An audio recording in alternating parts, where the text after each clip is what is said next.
Welcome to the California Football Officials Association Week 4 Instructional Bulletin. Can't thank everyone enough that's been sending in film. Makes my job really easy. Love to collaborate with all of you, so keep the film coming. One request that we did have was I'm going to put together a instructional bulletin on mechanics with regards to the line to gain or goal line mechanics, specifically for flank officials. So if you have any teachable moments in your unit, in your games, etc., please reach out to me, send me some film via Huddle. I've got access to most of the units' Huddle, so I can pull up a game or a play, but would like to put together that kind of video. So with that said, let's get into the plays for this week.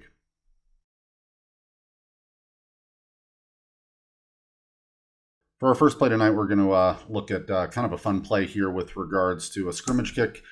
And we've got a blocked kick here that's then recovered by the receiving team, advanced for a couple of yards, and then fumbled by the receiving team and recovered by the kicking team. And just really quickly wanted to review something that we refer to as the continuity of downs. And that's not really a term that you're going to find in our rule book at all. But, right here at this point, or if I rewind it just a little bit here, right here at this point, even though we have a loose ball, technically the ball is still in Team K's possession. They were the last to possess it. So we are still, fourth down here. And we know from our training tape last week and from Rule 6 there that K can pick up this ball. They can advance it. They can kick it again. They can throw it because the ball is still behind the line of scrimmage. In this particular case, we've got Team R possession, right here at the 32-yard line, and then a fumble recovered by Team K. So at this point right here, when Team R recovers this ball and starts to advance, the continuity of downs is over. If R were to be tackled right now, it would be 1st and 10 for Team R at the B32, going in. But now that we do have a fumble and another change of possession with K recovering the ball, now since the continuity of downs was over, there was a fumble, and now we have possession by Team K. Now we've got Team K 1st and 10 from, looks like about the 27-yard line there. So just kind of easy way to explain it to a head coach. If they don't know exactly what happened, you can walk them through it and say, hey, coach, your team had possession of the ball. The continuity of downs was over. If you would have went down right there, you would have had 1st and 10. But because you tried to advance this and fumbled the ball, we've got Team K ball here, 1st and 10. So kind of a fun play for this week. We don't see this too often.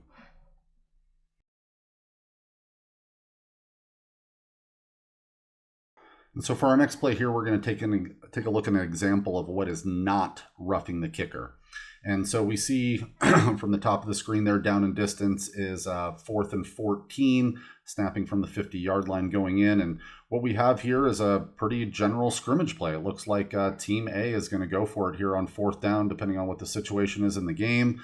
The quarterback in that case is lined up.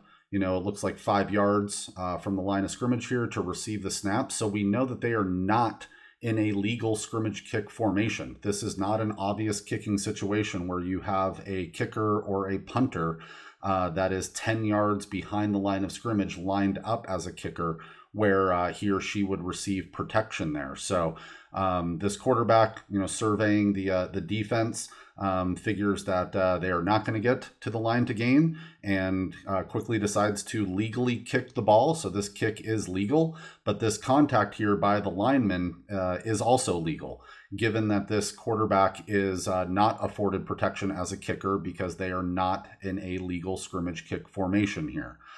So referees, especially at lower levels, be cognizant of when kickers or holders, for that matter, get protection is only when they are in legal scrimmage kick formations. And in this case, we do not have one of those for this play, and therefore we cannot have a roughing the kicker on this play either.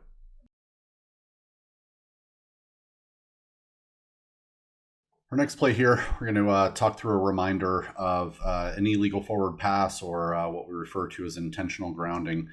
You'll see this quarterback under a little bit of duress here, and then ends up throwing the ball out of the sideline there. So I wanted to go through the elements of an illegal forward pass and intentional grounding here for the quarterback. And we know if we go through our checklist for intentional grounding, if there's an eligible receiver in the area, and trust me, we've had a lot of conversation about what it means to have an eligible receiver in the area, but quarterback can throw the ball in an area of an eligible receiver, and we do not have an intentional grounding.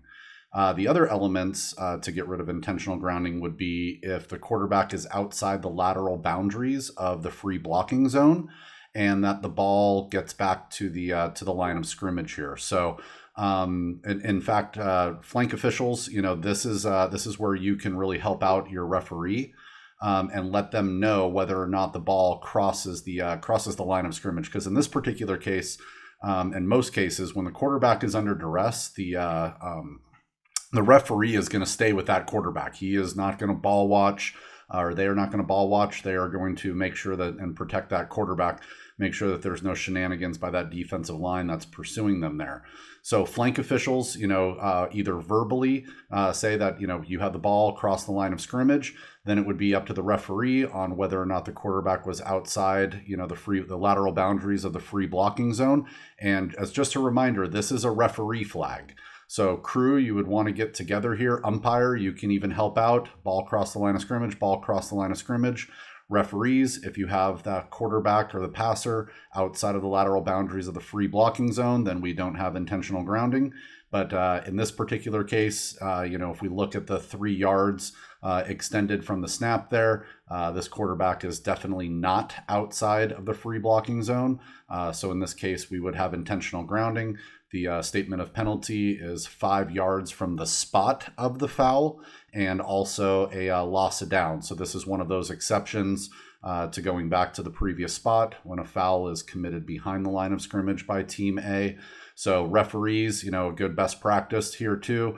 You could drop a beanbag at the spot of this pass, and then communicate, with your line of scrimmage official there, or even the umpire, on whether or not there was an eligible receiver in the area. But again, here, pretty clear-cut case of intentional grounding.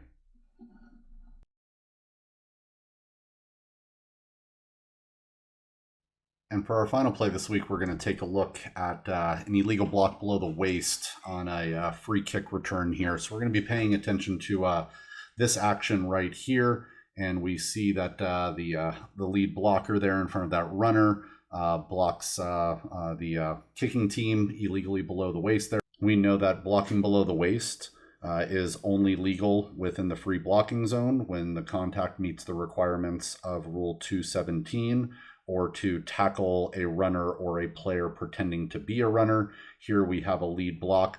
But what I wanted to kind of point out here too is mechanics. And, we talk about this a lot in all of our associations, but heck, there's 22 players on this field and generally only 5 sets of eyes.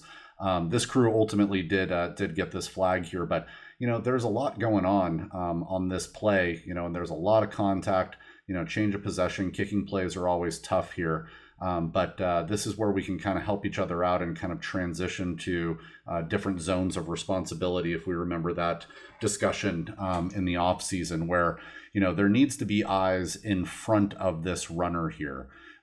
This action back here, this action over here. It doesn't necessarily have an effect on the play. Sure, there could be a clip, there could be a hold, etc. But this is where the action is going to be, and this is where a foul could be to spring the runner, for another couple of yards here. So, flank officials, being at the R's restraining line here, this would definitely be action that you would want to have eyes on. Having the umpire, on the goal line and this side of the field, wouldn't necessarily see this action out in front. They might be paying attention to something else here, but again, good job by this crew to pick up this illegal block below the waist. It's a safety foul. It's something that we should be getting and should be throwing because it puts players, in danger of injury here.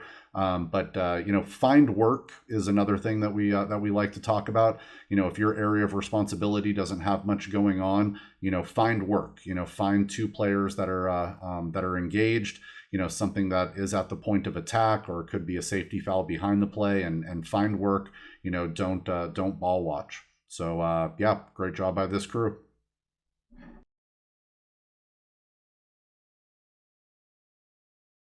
Finally tonight, wanted just to leave everybody with a pregame question of the week. I did this, I think, in week 1 bulletin and got some good feedback from it. Heard a lot of crews talked about it in their pregame, and just got off the phone with my good friend Tom Fitzpatrick there out of South Bay. And we talked through this situation here, so I thought it would be a good pregame question of the week if you all needed something to talk about in the locker room before the game. But we've got K 4th and 10 from the K25 going out, so the line to gain is the K35. K1 punts the ball and is caught by R3 at the R30, and he begins to advance. After the kick, the back judge sees an illegal block in the back by R35 at the R32 and has a flag down there. Then also during the run, K75 grabs and twists R3's face mask at the K45, where R3 is tackled. So discuss who's going to be holding the end of the run spot. We have 2 flags by 2 different officials. Who's going to come over and cover the end of the run where we have a ball down there. Discuss your on-field conversation between the back judge and the line judge here, and how you're going to report these fouls to your referee. Referees start thinking about, does Team R have any options here? How and by whom is going to explain any of these options to the head coaches, who gets to make a decision first, etc. And then referee, if there are options, practice your announcement for both of those said options. And that's going to do it for our week 4 bulletin. If your unit gives instructional credit, remember there is a link to a quiz in the description of this video below. Have a great week, everybody. Slow whistles and call what you see.